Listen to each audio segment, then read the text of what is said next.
story featured a saucer map, including a statement by the commanding general, U.S. Air Force, Hoyt Vandenberg. Vandenberg stated, "The Air Force is interested in anything that takes place in the air. This includes the aerial phenomenon commonly known as flying saucers. Many of these incidents have been satisfactorily explained. Others have not." Project Grudge was expanded and augmented. The classified name Grudge was dropped. The new code name for the UFO investigative project was Blue Book. The general appointed Captain Edward J. Ruppelt of ATIC at Wright-Patterson as officer in charge of Project Blue Book. Ruppelt's department was designated as Air Phenomenon Branch, Air Technical Intelligence. At Ruppelt's disposal was a large staff of distinguished scientists, both military and civilian. One day, Major Dewey Fournay of Current Intelligence Branch sent for me. "Will you come in here a minute, Al?" Major Fournay was intelligence technical analyst and UFO monitor. "Thanks, Captain." "Al, I just got a call from Captain Ruppelt. A Navy photographer named Newhouse has made a sighting near Tremont in Utah. He got some UFOs on film." Motion pictures? "Motion pictures.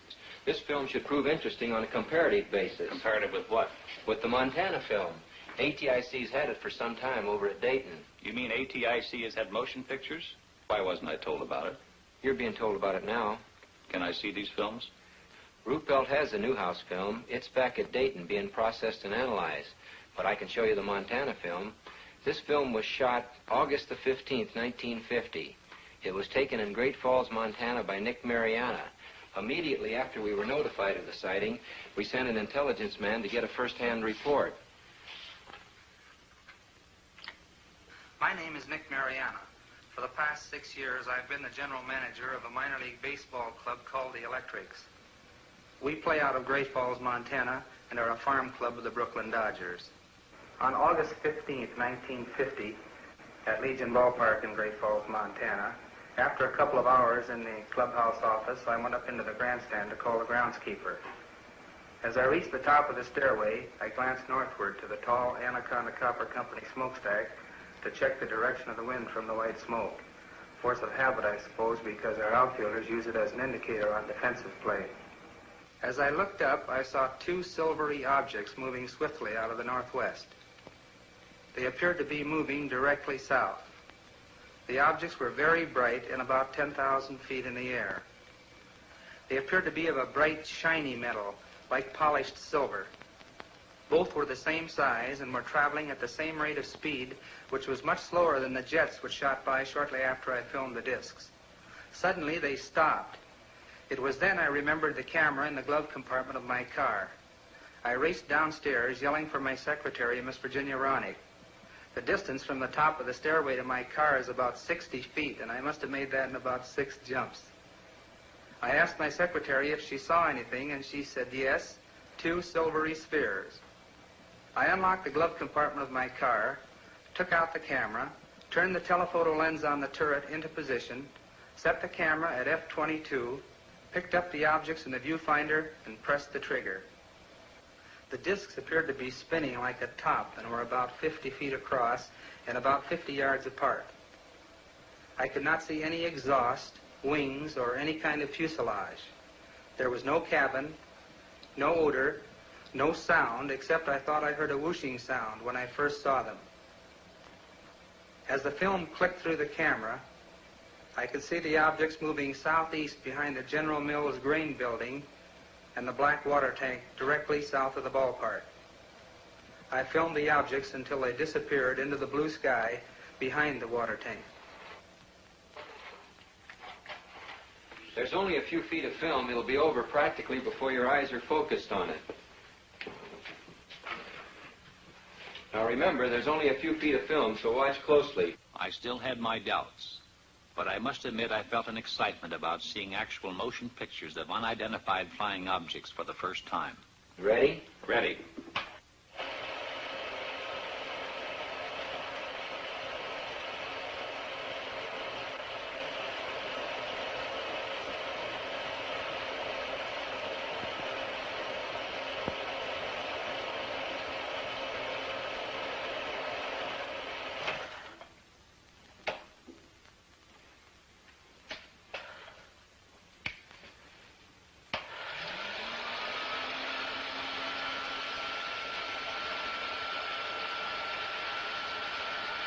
What do you make of it? You saw what I saw. What's your opinion? I'll run it again.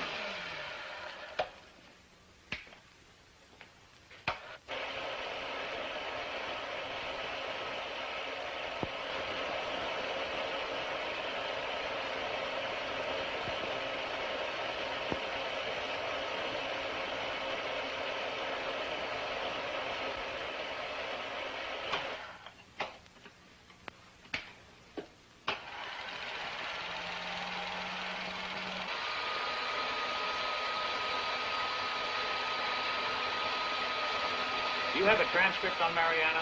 It's at Dayton. Good. Colonel Searles wants me to go to Dayton. That is, if you'll give me clearance. I'll have you cleared. It's a good idea for you to get acquainted with the history of UFOs. When you get to Dayton, you'll meet Captain Ruppelt. The three of us are going to be working closely from here on. Ruppelt will give you a complete briefing on Blue Book. What's the story on him? Ruppelt's an aeronautical engineer. He knows about things that fly. An excellent man to head up Project Blue Book. Okay. Once again, what's your opinion of this film? As far as I'm concerned, I'll have to classify them as unknowns. I'll run the film again, this time in slow motion.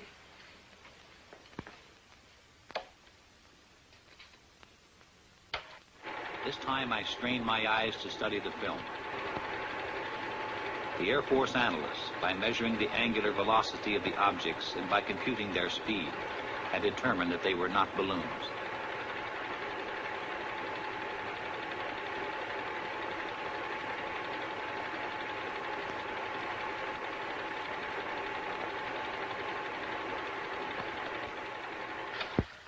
Well?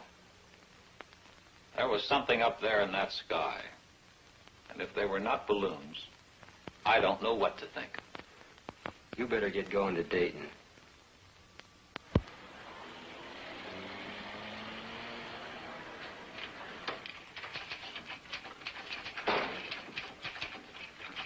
Yes, sir. May I help you? I'll chop to see Captain Ruppelt. Captain's right over there, sir. Thanks. Captain Ruppelt, I'm Al Chop. Have a seat, sir. Major Fernet alerted me you're arriving. You've got the green light here. Where would you like to start? As a springboard, I suggested that he brief me on the general outline of how the organization handled reports on UFOs. Ruppelt began to fill me in on the baffling saucer problem, including a breakdown on the reported sightings supplemented by graphs. There were literally hundreds of cases where Air Defense Command pilots had attempted to intercept UFOs. There were sightings where UFOs had been tracked by ground radar, airborne radar, ground observation, and combinations of all these elements. I accompanied intelligence officers on investigations. I witnessed the difficulty in breaking down and gaining the confidence of those who were reluctant to talk about their experiences for fear of personal ridicule and embarrassment. Others were cooperative. I observed the technique of thorough interrogation used by Blue Book's analysis and investigative staff. In almost every case, I heard the same words used to describe the sighting. These words were lights and metallic objects. There were reports by reliable, competent observers, including high-ranking Air Force and Navy flyers, civil engineers, and scientists. I learned that the staggering total of over 3,500 reports had been received. Quite a few of these sightings are unsolved. Approximately 85% of the sightings are designated as solved. According to this document, 14.3% of all sightings are officially designated as unknown. The newsmen keep hitting me with the unsolved cases. Anyway, solved is a big word. Really good. The visibility was excellent. How does this film you shot compare with what you saw with your naked eye? You have studied the film. Yes, I've studied it. I'm very disappointed. The film falls far short of showing what I saw with the naked eye due to the delay in getting the camera started and my error in exposure. If I'd had this camera in the seat beside me, loaded and ready to go, there'd be no need for questions. The Air Force would have the answer. What is your full name, please? Delbert Clement Newhouse. And you are on active duty with the Navy? Yes, sir, I am. What is your official Navy rank? My title is Chief Photographer. I'm a commissioned warrant officer, United States Navy. How?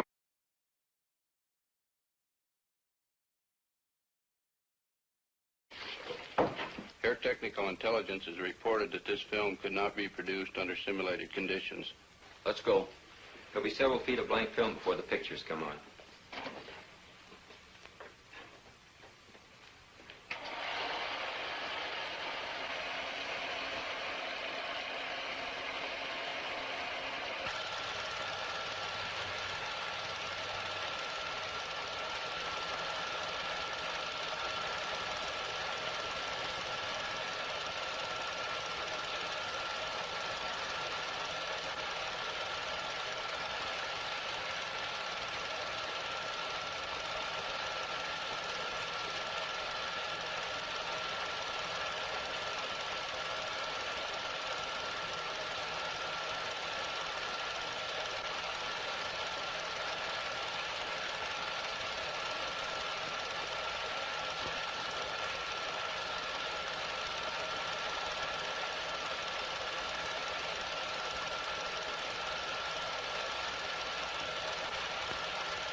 The film, as Newhouse had predicted, was in bad condition, but the chief interest was in movement, speed, and light source.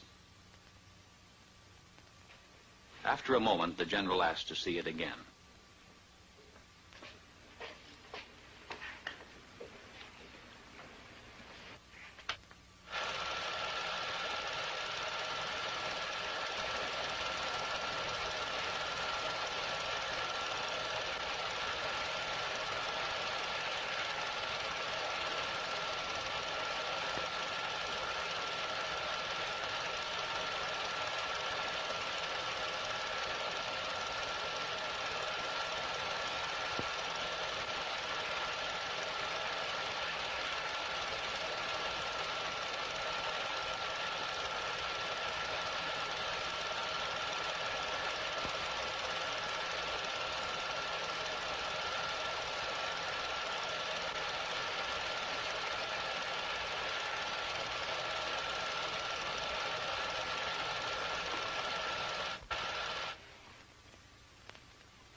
How about that?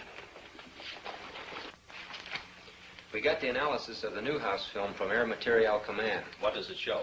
Not birds, not balloons, not aircraft, not faked. With the telephoto lens used, weather balloons within 5 miles distance could have been determined on the film.